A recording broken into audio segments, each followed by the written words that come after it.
Okay. Bismillahirrahmanirrahim. Assalamualaikum and a very good evening to everyone. Can you hear me?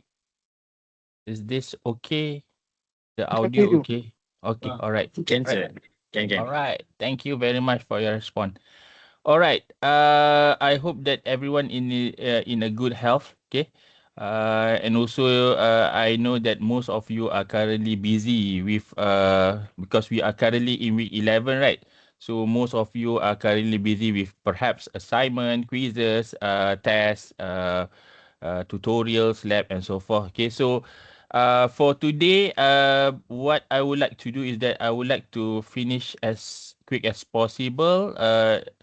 For today's session. But basically, we'll try to cover our lecture 11 on the transport layer. Okay.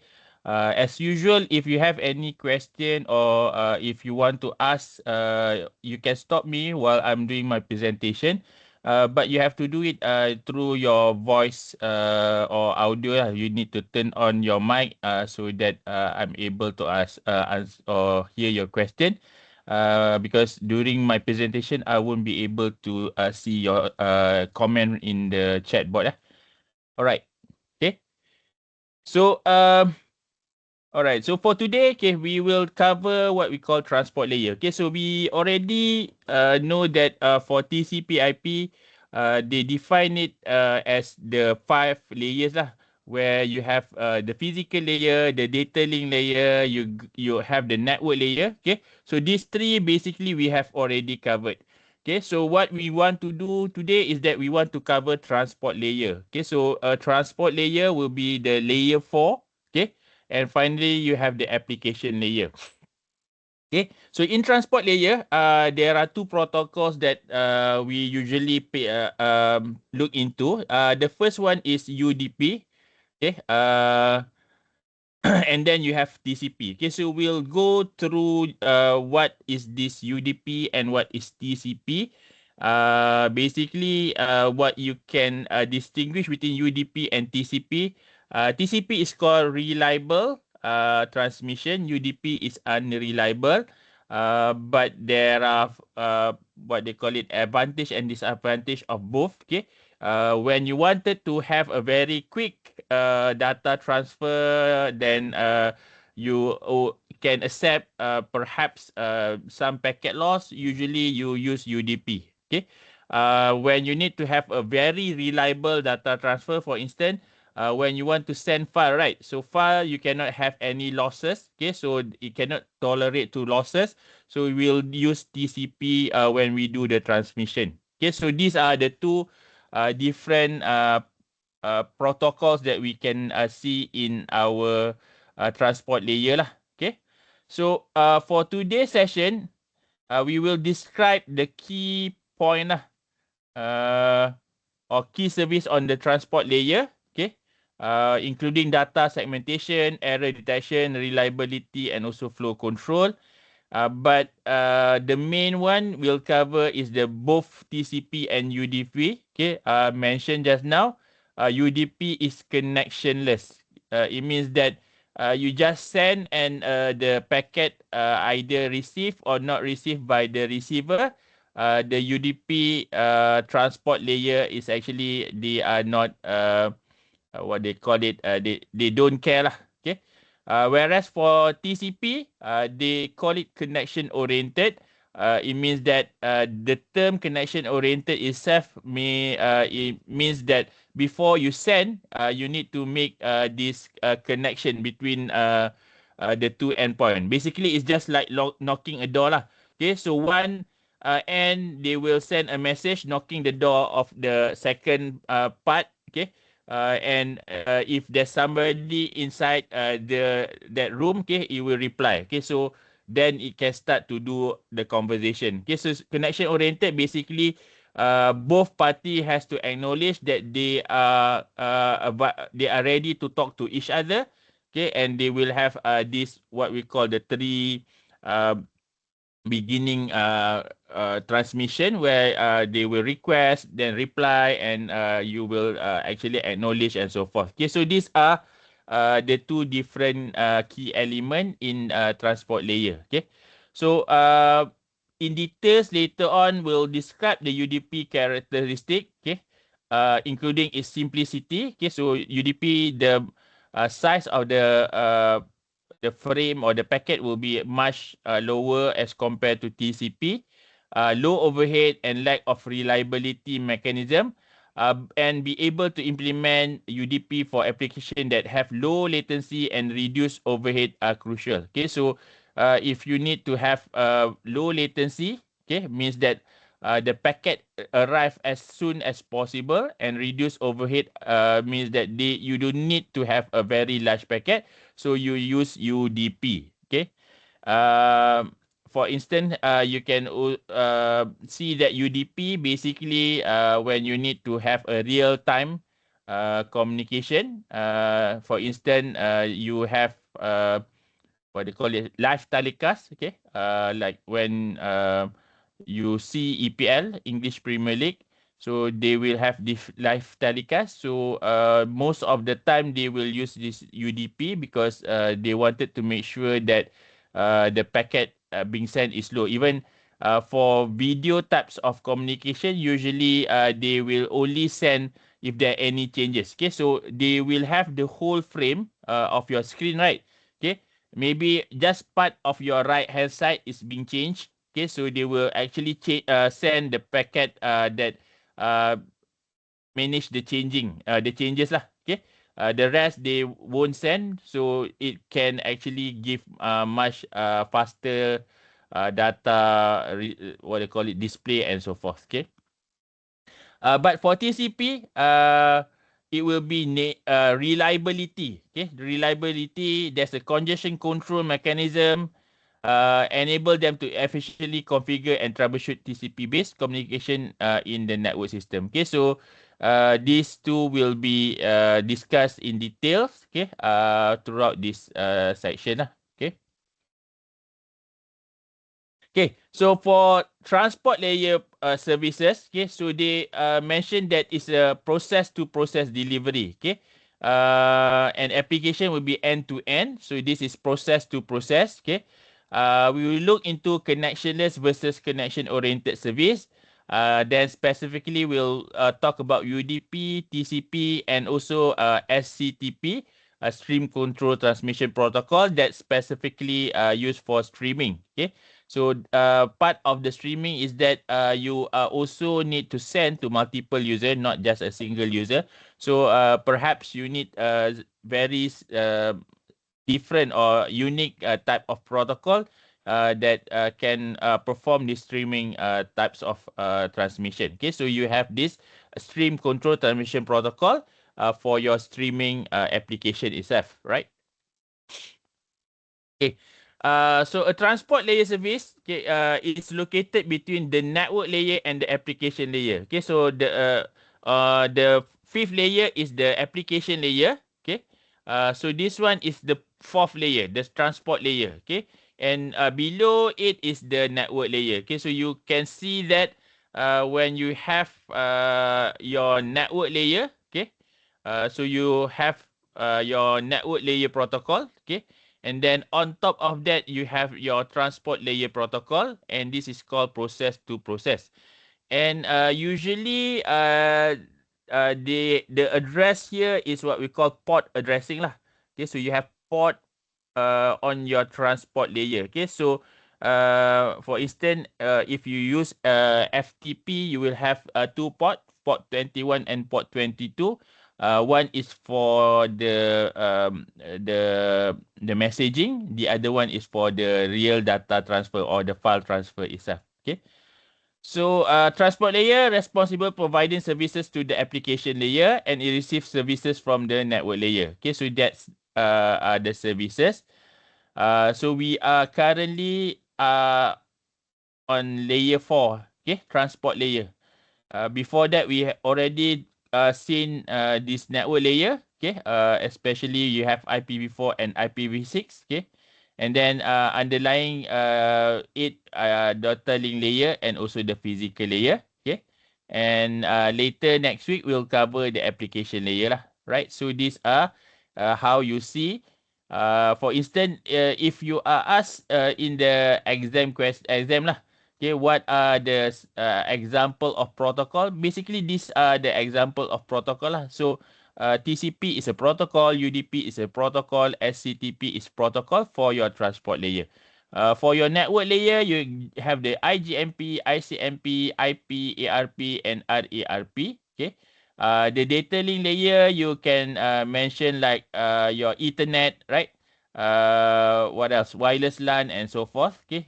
Both for data link and physical layer. And on top of the transport layer, you have all this application. Okay, perhaps later on we'll talk about SMTP, FTP, DNS, SMMP, boot, boot P, and so forth. Okay, so these are the things that you can give if they ask you what are the protocols that relates to the TCP/IP for each of every layer. Okay. So the term just now we mentioned is a process to process delivery. Okay, the delivery of packet part of the message from one process to another. Okay, so from the application layer, basically you will have to identify either the packet need to be cut into small pieces or not. Okay, else they will deliver to the to the network layer. Okay, so in this, you have these two process communication in a client server relationship. Okay.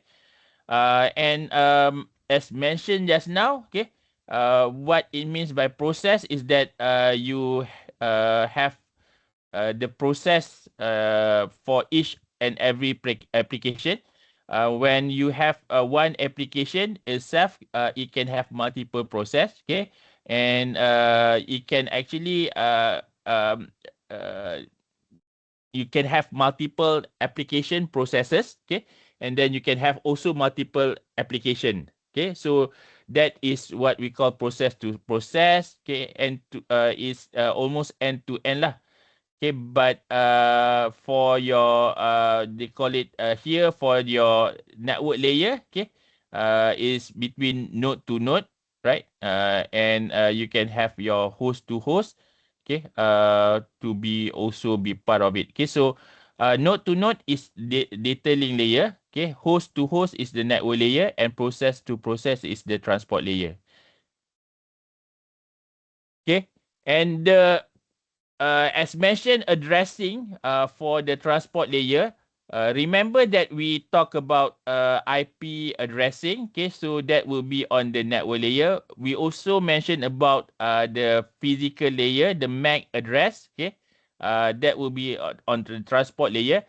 But for the transport layer, okay, for the IP address, the MAC address is on the data link layer. For the transport layer, we actually address the port number, right? Okay, because each and every application has its port number, okay? And it is if you are from different server, perhaps you also have a different port number. Okay, so the transport layer, we use a transport layer address. Okay, so this is the transport layer address, which we call the port number. And choose among multiple processing running in the destination host. Okay, so in this, you will have destination port number, which need for delivery, and the source port number when you need to reply, right?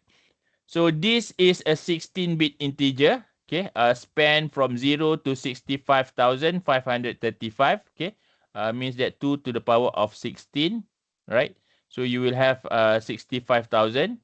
And actually, we will divide into three lah. Okay, one is what we call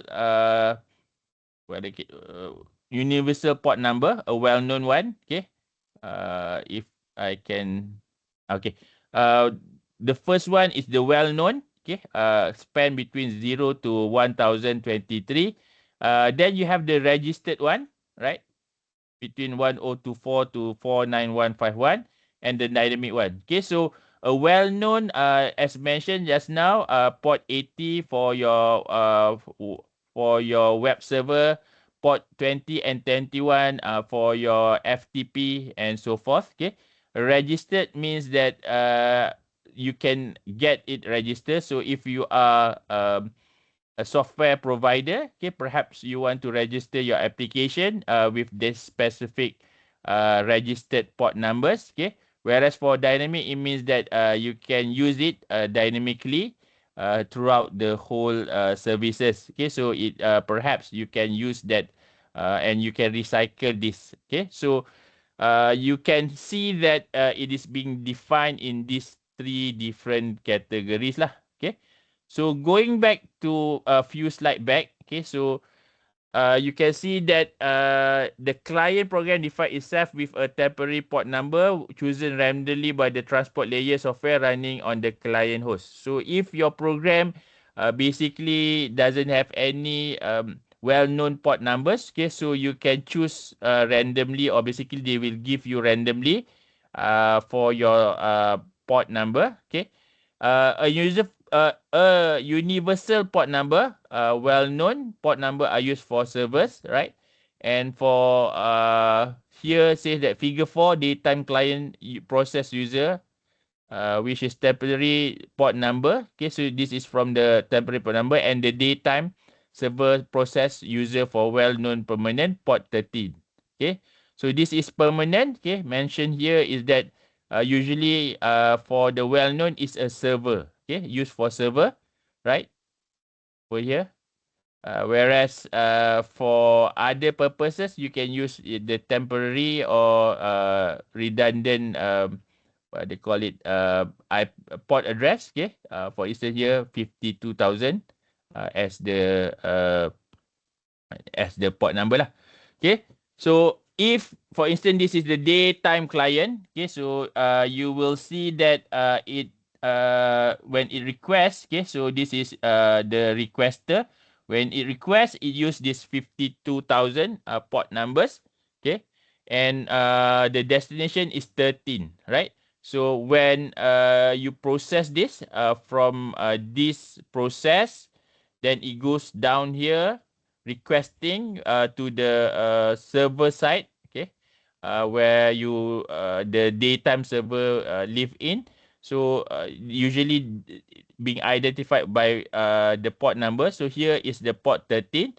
Okay, once you have the request, you can reply. Okay, perhaps by giving what is the current daytime. Okay, so when you reply, this is your sender and this is your destination. Over here, this is your sender and 13 will be your destination. Okay, so this is the uh, example daytime server that being used to process according to the port numbers lah. Okay. So once you receive, if you're coming from the other part, okay, so you have your data, then you have your server's port, okay, with IP address, okay, destination IP address, selects the server, right? And then they will identify based on this destination port number, and then they will push it to the specific port services so that you can see the data is being processed and being applied in the top layer lah. What is that? Scary. Okay. And then this one, okay, mention about the well-known registered and dynamic or private. Okay. So when you do your software, for instance, okay, when you design a software, usually you will have what we call socket programming. Okay. So the term socket programming basically it ties between your IP address and your port number. Okay. Other than that, the IP address also have to tie to your MAC address. Okay, so now your IP address also need to be tied with the port number. So a process to process delivery need two of its identification. What is the IP address and then what is the port number? Making sure that you can give the information directly to the specific destination lah. And the combination of this IP address and port number is called a socket address. Okay, so mentioned just now for software programmer. So usually when you assign your port, it's you need to define what is the address. Sorry, you have any question? Okay, so if no, please turn on your mic, turn off your mic or mute your mic. Okay, so just let me do my task first before you can well, you can discuss further lah. All right, so you have this IP address and your port number, and this is called socket address. Okay, and your software or when you do programming, this is called socket programming lah. Right. Okay, so going from the upper layer to the lower layer, as mentioned, you will have the additional headers, right? So once you from the client, okay, so you start your process, then your message will be uh, attached to the header of the lower layer, which is currently is the transport layer. Okay, and then you send to the receiver. This is the logical channel. The physical channel, you have to go down and go through all the different layers. And then at the other end, you decapsulate by dropping this header lah, and you will actually send to the application layer just the message that you follow through this whole process. Okay.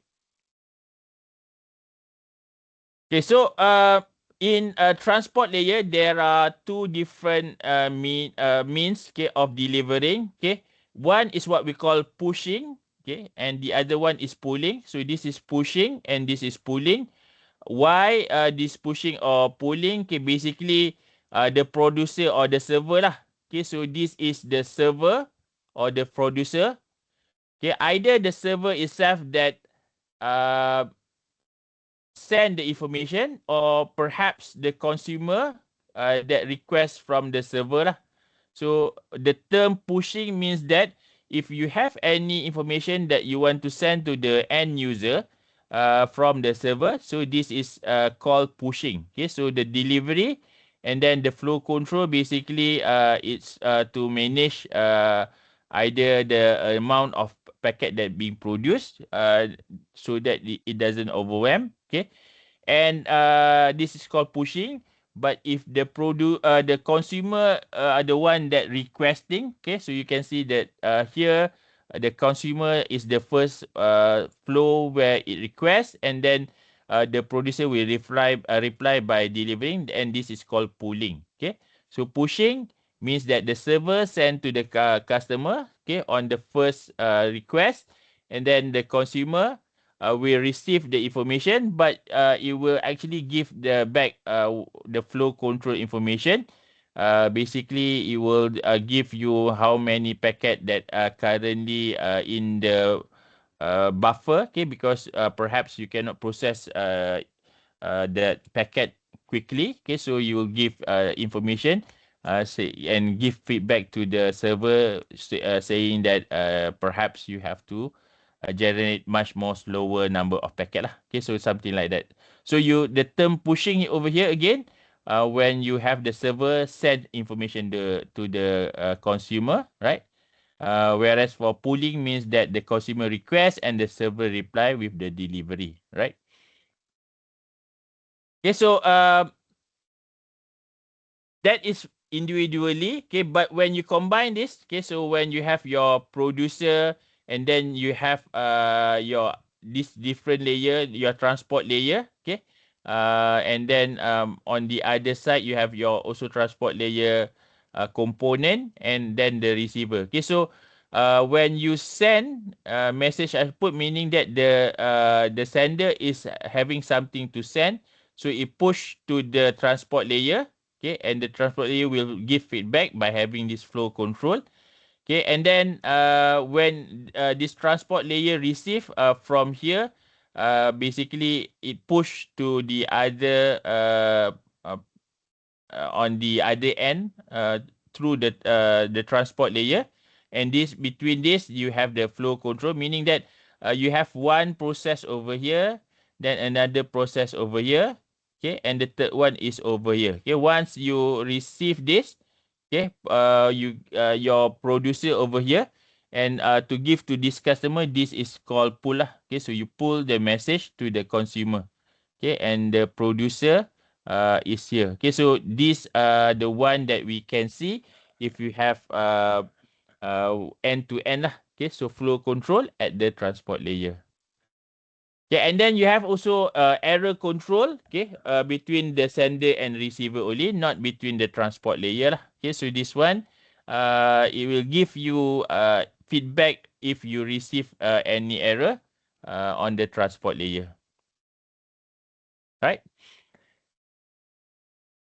Okay, moving on. Okay, we want to differentiate between connectionless and connection-oriented. Okay, the less mean that your connection is not being managed lah. Connectionless, usually when you say emotionless, right?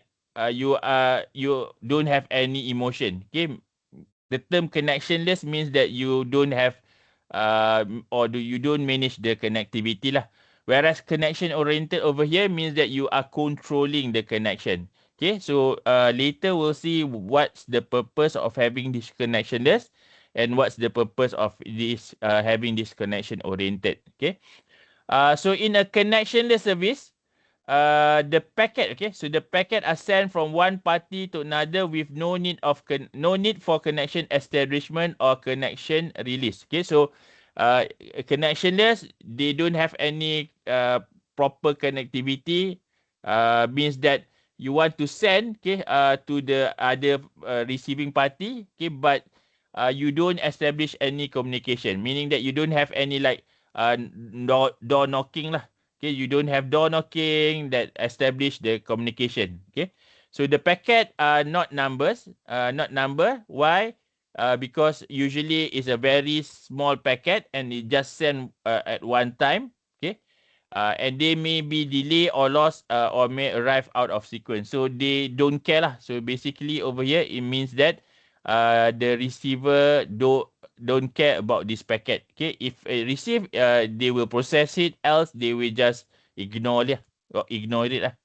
Okay, so UDP, the long word of it is user datagram protocol. Okay, so it's a connectionless, unreliable protocol. Okay, so connectionless means the connectivity is not being properly, and unreliable means that the packet here, as mentioned, it doesn't care either, or it doesn't need to know either it received properly or not.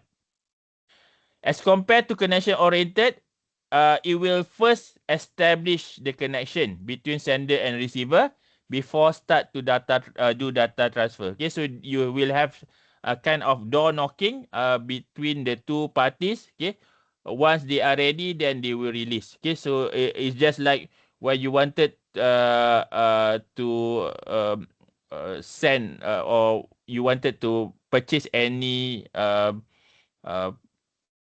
product lah from your market lah. Okay, so you will actually request it. Okay, and then once you purchase it, or when you already what they call it, put your money lah. Okay, so pay for it, and then the other party or the company will send you the product that you want to have. Okay, so you need to have that connection lah. And once it is done, okay, it will release the connection. Okay, and this is being named as the Transmission Control Protocol, shortly known as TCP. It is a connection-oriented reliable. See this part? So this part is connection-oriented and reliable. The other is connectionless, unreliable. Right? And the term connection release over here, basically this is actually they are trying to be as similar to what we call previously, we have what we call circuit switching. Okay, in circuit switching, it means that your phone lah, your home phone, okay, they usually maybe 20 years ago, where every houses has their own phone at home. Okay, so with that phone, usually we call it circuit switching. So circuit switching, it means that every time before you connect, okay, so you need to dial the number. Okay, and with that dialing, basically it's a routing to know where to whom you want to call. Okay, although the number is your your phone number. Okay, but actually that is the routing for that circuit switching. Okay, so when they started to dial the number, so it will physically connected between end-to-end devices. Okay, and once they are connected, uh, the receiver will actually give an acknowledgement. Okay, I'm ready to communicate. Okay, then you can talk. So the process basically, if you can relate to your when you do calling lah. Okay, so when you do calling, you dial the number, right? Okay, so once dial, you will have that tone. Okay, dial tone. Okay, kru kru kru kru, something like that. Okay, and then you have to wait until the other person pick up the phone. Okay, and when the person pick up the phone, now you have what we call a um, connection oriented or connected, physical connected lah between end to end. Okay, but that is when you have what we call circuit switching lah. Previously, it is called circuit switching. Okay. Now we already moved to what we call packet switching. Okay. In packet switching, basically, you will have a connection between all the devices. Okay. And you share the resources. With circuit switching, when you have your dedicated link, okay, nobody can actually interrupt your conversation. Okay, but here, you are actually sharing the whole bandwidth, okay, with all others. Okay, so you will actually have to share the resources with others in packet switching. Okay, so but this one is much more effective because you will only use your packet whenever that you have data to be sent. Whereas for circuit switching, when you don't have any voice exchange, okay, for instance, during your uh, conversation, okay, both of you doesn't have anything to be discussed, okay. So the channel is still there, the resources is still there, but you don't exchange any information, so that is considered as ineffective lah. But with packet switching, you can see that only if you have any voice conversation, it will be delivered and it will receive by the receiver. Else, if you have nothing to be shared, or you have what they call it, nothing, okay, so silent mode. So basically, there's no packet to be sent. Okay, so it is much more effective using packet switching. Okay, so this table show you the port lah. Okay, so this is what we call a well-known port. Like for instance, just now I mentioned about FTP, right? A file transfer protocol, where you have port 20 and port 21. And then also I mentioned about HTTP, okay, Hypertext Transfer Protocol, okay, port 80, okay. Also, perhaps you can remember also for SMTP, okay, Simple Mail Transfer Protocol. The port is port 25, okay. Also, we mentioned about daytime just now, port 30, okay. Perhaps DHCP with a port of 67, and so forth. Okay, so maybe you can just remember a few. Okay, if they ask you in the final, what are the example of the port? Okay, so perhaps you can name few of this lah, right? And then on this column, these two columns, okay, you can see that all these different services or protocol, they can also have different combination of either they can use UDP or TCP. Let's say for your daytime, right? Okay, so daytime here, because it will be very small, and basically sometimes you just want to update it. Okay, uh, basically just for updating. Okay, so maybe you don't need to have a reliable, so you can just choose UDP. Okay, maybe at some time you wanted to make sure that everything, the day is up to date and synchronized. So for synchronization, perhaps you need to use TCP between the daytime. And then for FTP, okay, this is for file transfer. We usually use this for big file transfer. Okay, and with that file, basically you need to make sure that the file is being transferred properly. So it will need to have a reliable one. So we use TCP. Okay. Also for SMTP for email. Okay, this is to sending email messages. Okay, so it needs to have reliable because your message need to be reliable. Else, you will have some um, disconnectivity or perhaps miscommunication with respect to these email services. And then DHCP, okay, giving IP address to the devices that you just join in the network. Okay, so sometimes you can use UDP or TCP. Okay, so both can be done and so forth. Okay, so these are some of the well-known ports. Okay, with respect to TCP and UDP. Right. So moving on. Okay. Now we want to go in depth about UDP. Basically, what are the purpose of UDP? What are the function and so forth. Okay, so here it says UDP, as mentioned just now, is a connectionless unreliable. Okay, so it's unreliable, connectionless.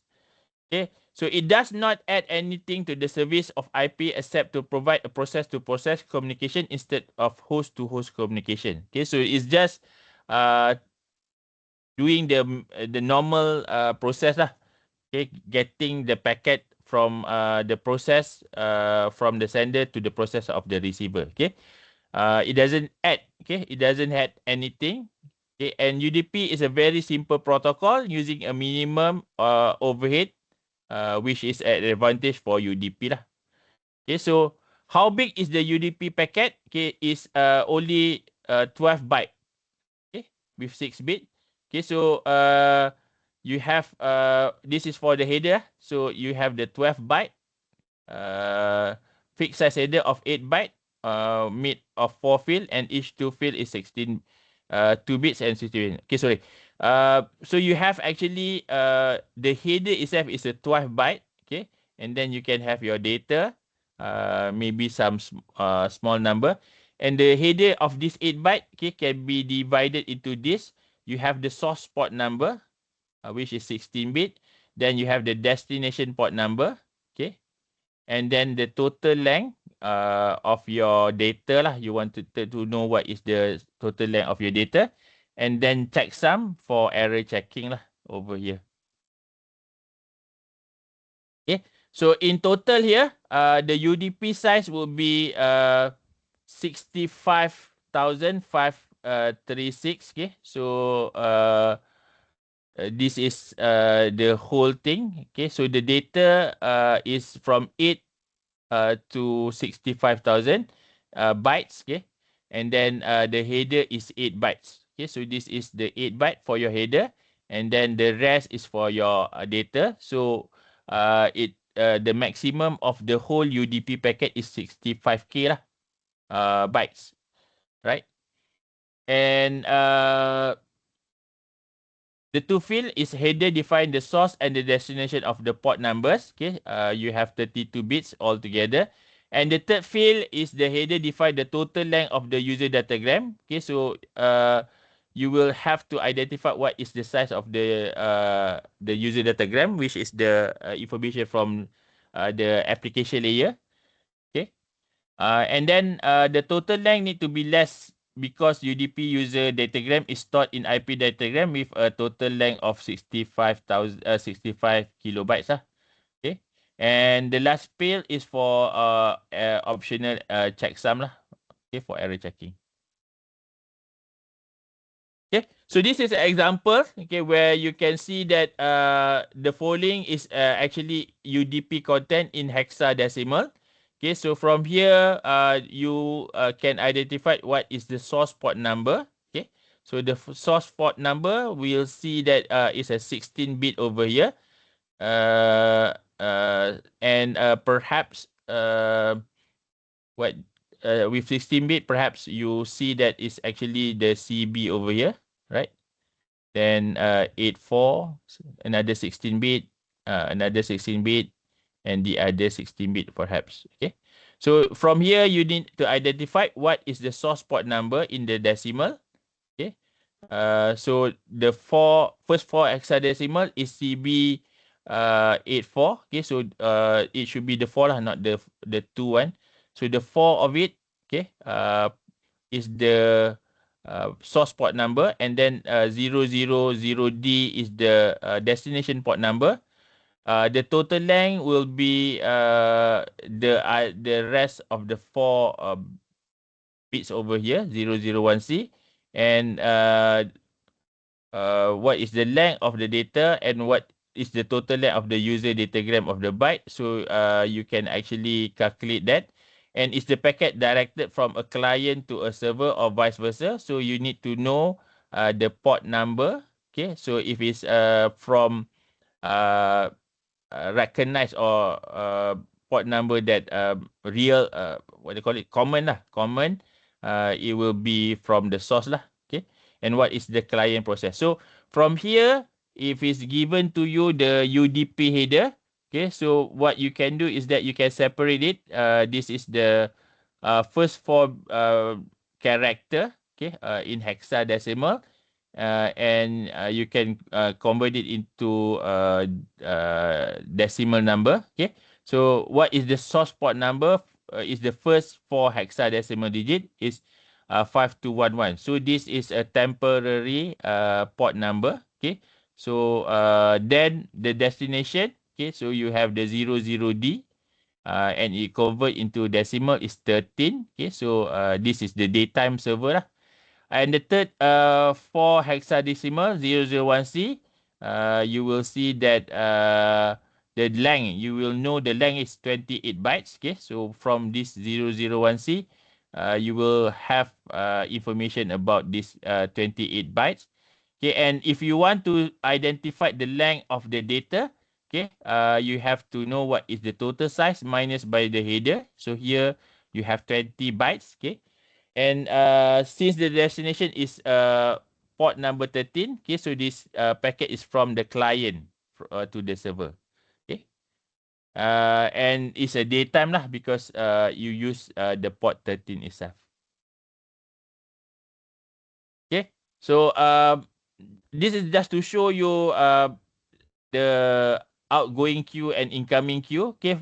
When you identify which port, okay, the packet still have to queue before it can be processed, either by the receiver or perhaps by the sender. Okay, so here you have this queue or buffer.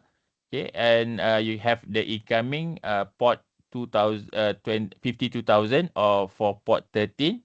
Okay, to process the daytime client lah. So what would be the operation or application? Okay. So UDP for simplest simple request. Okay. With no concept of flow or error control. Okay. So anything that you need to have a simple request, you can use UDP. And then useful for process with internal flow and error control mechanism. Okay. For instance, trivial file transfer control (TFTP). It's also suitable for multicasting, right? And used for management process for SNMP and used for routing updates protocol such as RIP. Okay, so the information protocol RIP, if you can remember the routing for this automatic or dynamic routing algorithm, okay, they exchange information between um, the neighboring routers, right? Okay, so this is being processed by UDP at the background process. Okay, similar to or SPF or perhaps EIGIP and so forth. Okay, so this can be used at the background to exchange information, but usually for simplest, short, and also for perhaps multicasting. Okay, so I think few of these uh, or the not few lah. This page and also three other pages is to give you some idea lah. Whatever you have this kind of requirement, what would be is it possible to use UDP or otherwise? Okay, so for instance, the first part here.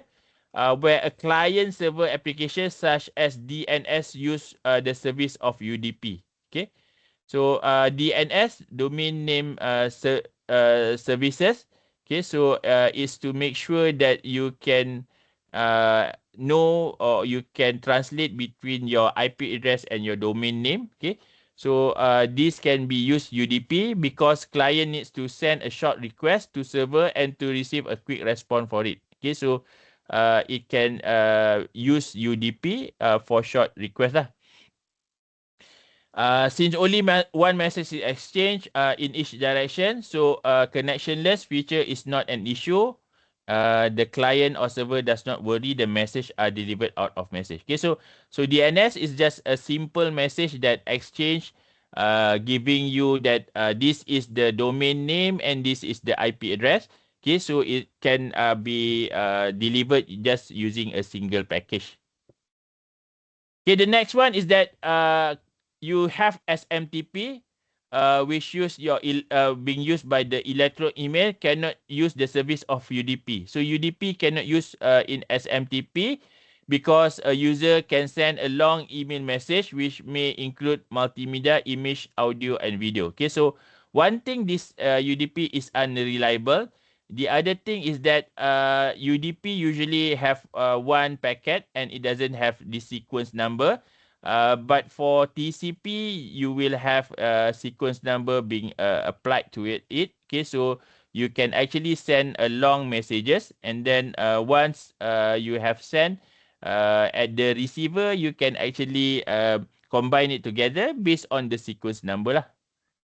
Okay, so it's not suitable for SMTP. Here, connectionless service may create problem and user datagram may arrive or be delivered to the receiver application out of the order because if you have segmented package from these long email messages, it will maybe arrive early or perhaps later. Okay, so you need to do rearrangement. But since UDP, it doesn't have any sequence number, so you won't be able to tie it back, okay, at the receiving part. Okay, so the receiver application may not be able to reorder the pieces, okay, and so means that SFTP connection service has a disadvantage for an application that send long messages. The first one is that you have a short one, short request. Second, that for long messages is not suitable using UDP. Okay, and then downloading a very large text file from the internet also UDP is not suitable here. Okay, because you wanted to make sure that it's reliable. So this part is on the reliability. Okay, so you need to have a reliable data transmission for this large file. Okay. Then for TCP itself, okay, as we mentioned that it has three phases.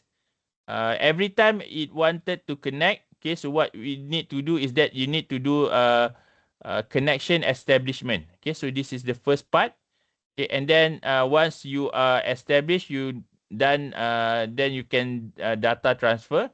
And then at the end, you have to actually disconnect or tear down the phases lah. Okay, so connection-oriented and reliable protocol in TCP, you need to have these three phases. Okay, knocking the door and then do actual data transfer. Okay, and eventually you have to tear down because you establish the connection in UDP. You just send. You don't establish between that two end. So TCP uses a combination of go backend and selective repeat protocol to provide reliability. Okay, so you can go back and discover what is go backend and what is selective repeat, right? So TCP has features. Okay, basically it use flow and error control. Okay, it has parity bit and checksum or cyclic redundancy check for error uh, detection lah. And then it use sequence number. You have sequence number, so you can send the packet. Okay, and the packet can arrive at the receiver out of order, and you can reshuffle it. Okay, because it has sequence number.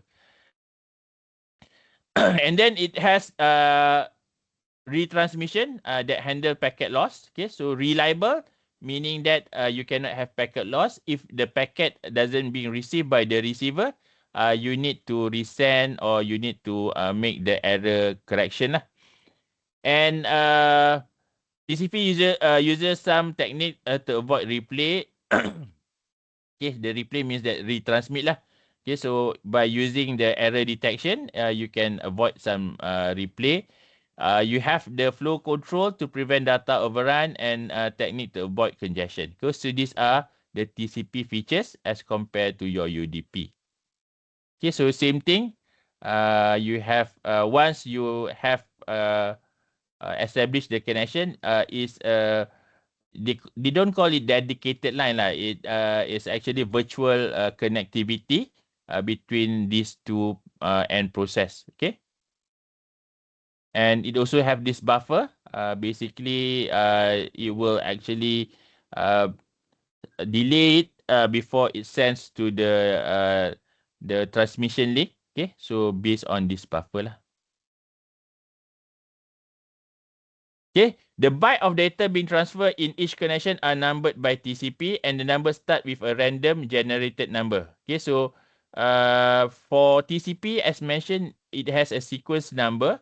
Where if this sequence number, basically what it did is that if you have a very large data of information, rather than you send everything at one go, what you do is that you put it into small pieces, okay, and then you push it into the lower layer, and each of these sub packet will have the sequence number. But the sequence number, as mentioned over here, will be given randomly lah, okay.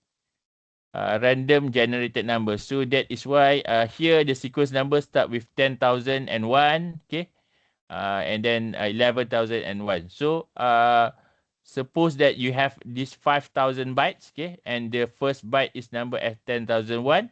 So this will be the expected sequence number for the rest of the packet, because you have 5,000, right? So this one, the first segment will have 1,000, okay, because it's spanned between 10,000 to 11,000. So you have 1,000.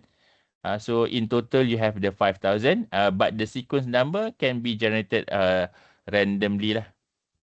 At the value of the sequence number field of a segment, define the number of the first data byte contained in the segment, and the value of acknowledgement field in the segment define the number of next byte or party expected to receive. Okay, so this related to what we mentioned in when we discussed about the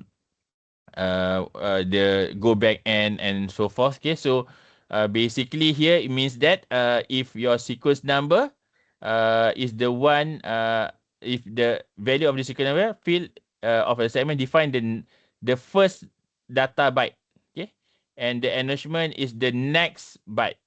Okay, so the acknowledgement number is cumulative. So this is the header, okay, of your TCP. And it's much more bigger than your UDP just now. Your UDP just now, you have only 4 components, right? Okay, so the sender, the receiver, then the packet length, and finally you have the error correction, right? But here you have your source port number, destination port number, your sequence number. Okay, so this include the sequence that if you send the packet separately, acknowledgement number, Okay, this is piggybacking of your information. Then you have other information like the window size, urgent pointer, checksum, and all these different component lah for your TCP header. Okay, so this is the header. It can span between 20 to 60 byte. 20 is over here. Okay, and also you can up another additional 40 bytes if you wanted to do some extra information to be added lah. Okay, and this one, the next slide here, is basically this part lah. Okay, so you have the URG, you have the acknowledge, PSH, RST, SYN, and FIN. What is this? URG is urgent pointer is valid. Okay, means that it's either 0 or 1. Acknowledge, acknowledgement is valid or not. Okay, request, reset, synchronization sequence, and termination. So these are some flag lah, control field of flag for your TCP header. Okay. Other than that, you also need to add your pseudo header, okay, because you need to know the port and also the IP address. Okay, so you need to combine this all together, especially when you do the socket programming. Okay, so you need to also define your IP address and also your source port, the port number. Okay. So TCP is a connection oriented. It establish a virtual path, okay, between source and destination. Okay, so remember the three part. Okay, the first one is to get connection. Okay, and then you do the actual transfer, and finally you have to disconnect. So the three phases lah, which is this one lah, the request, connection establishment, the data transfer, and also connection termination. And TCP transmit in full duplex, okay. And TCP connection established in 3 ways of handshake. And after connection is established, bidirectional data transfer can be placed. So this is when you have this data transfer. This is at the beginning where you do the establishment. And any of the two parties involved in exchange data, client or server, can close the connection, although it's usually initiated by the client. So for the termination, it can be either by the user or the client of the server itself. Okay, so this show if you have the packet being delivered. Okay, both where it piggyback between the sending and also the acknowledgement. Okay, so for instance over here the sequence start with 8,000, then you need to acknowledge 8,001, right? Then the sequence over here send 15,000, right? And then you need to acknowledge 15,001, right? Okay, and this one, the flag is for synchronization. This one is for synchronize. Okay, so synchronize is here and acknowledge is here. Okay, and you will also have other information lah. Okay, so this is to show that this is actual data transfer. Okay, again, same as the previous one. But you need to do connection establishment at the beginning and also connection termination at the end lah. Right. Okay, so flow control, balance the rate and produce crate. Same thing as we discover during our data link just last time, right? Okay, so flow control, basically you want to make sure that the packet that being generated is not too much to be processed and actually burden the receiver. Okay, so that is flow control. So it will feed back to the the sender by the receiver, saying that you what are the appropriate packet that need to be created, okay, so that it doesn't really have any problem to be processed lah. And then TCP separate flow and error control. Okay.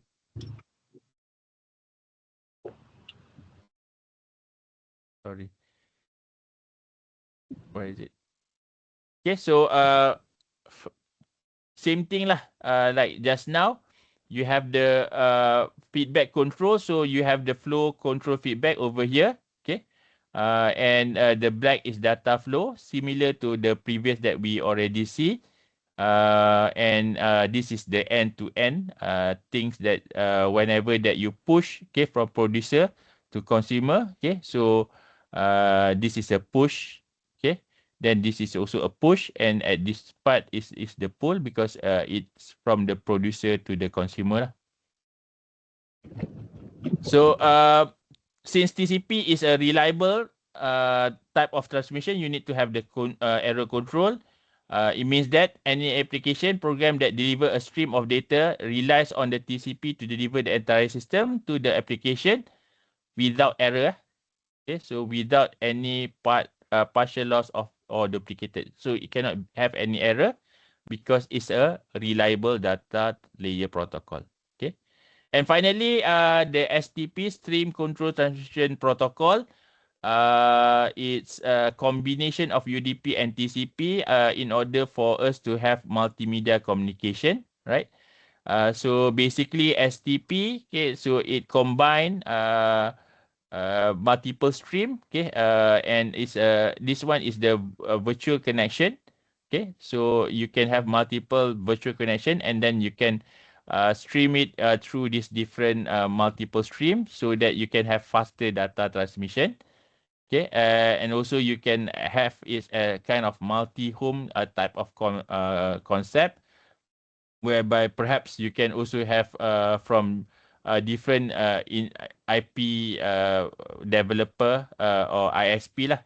So you can have multiple ISP for better streaming. Okay, so at your end user, okay, so you can have multiple ISP, so that you can have this multiple streaming using this SCTP. So as mentioned, this will be a very short one. Okay, so and this will be my last slide. Okay, and I think we'll stop here after this summary. And if you have question, you can ask later. And also after this, I will take your attendance. Yeah, for your quiz, we'll postpone quiz 3 to quiz 3. Quiz 4 lah. For next week. Okay. So we don't have our quiz for today lah.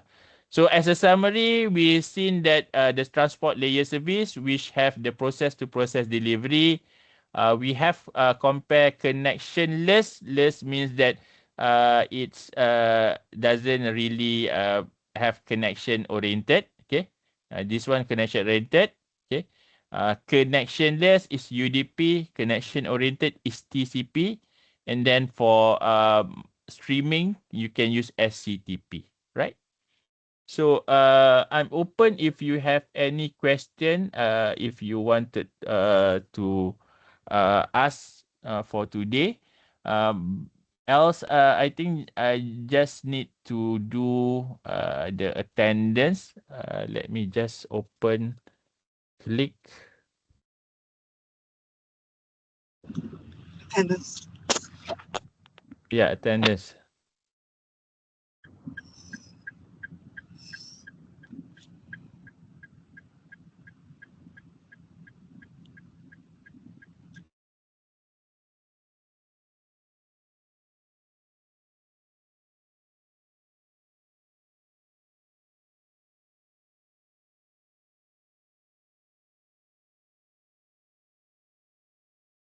Okay, so please scan this QR for your attendance. Okay. And then after some time, please wait for me to double check your attendance. Okay, sometimes you did do your attendance, but it doesn't reflect in the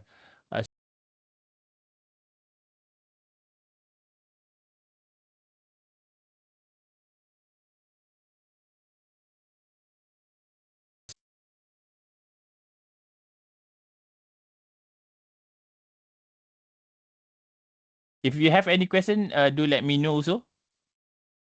Let me just check if there's any question in the chat. Uh,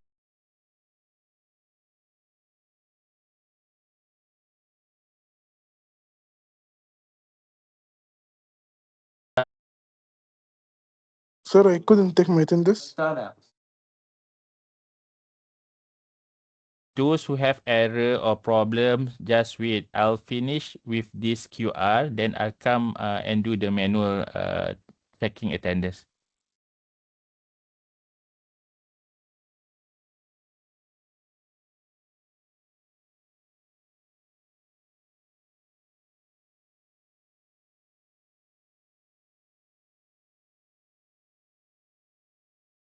Okay, so I hope that most of you have done it properly. But please stop checking with the QR. Okay, because once I've opened this and then for the manual checking, and if you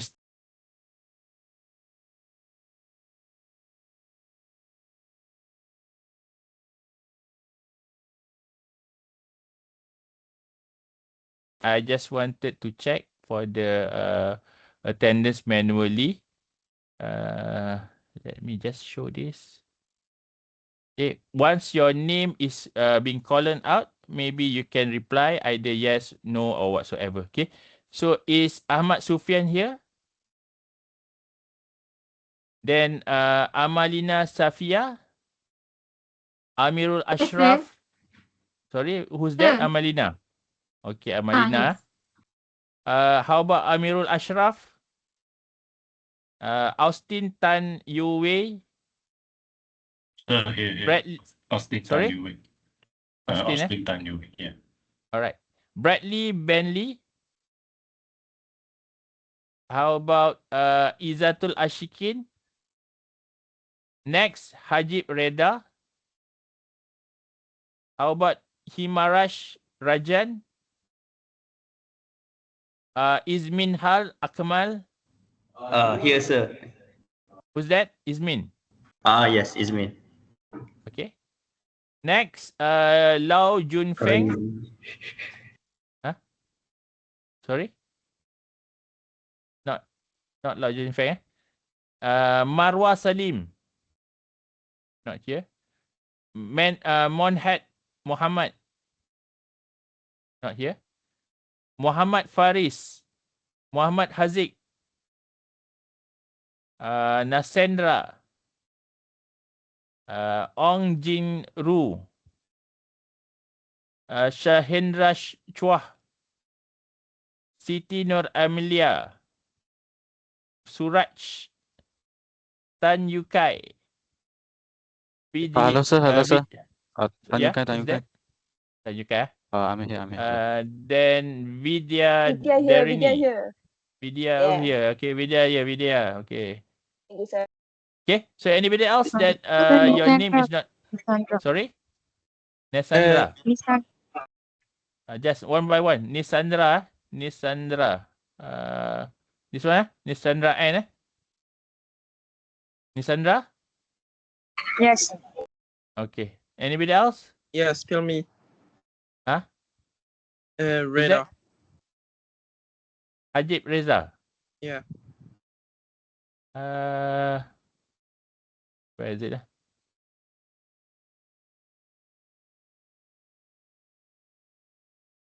Can you see your name?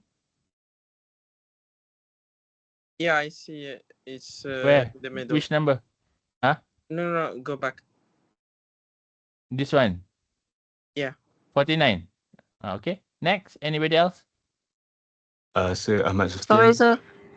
Ahmad. Ahmad Sufian. Ahmad Atas Sufian. ke? This one, Yeah. Number 6, Okay, next. Hello, sir. My name is Ong Jingru. Ong. Yeah. Ong.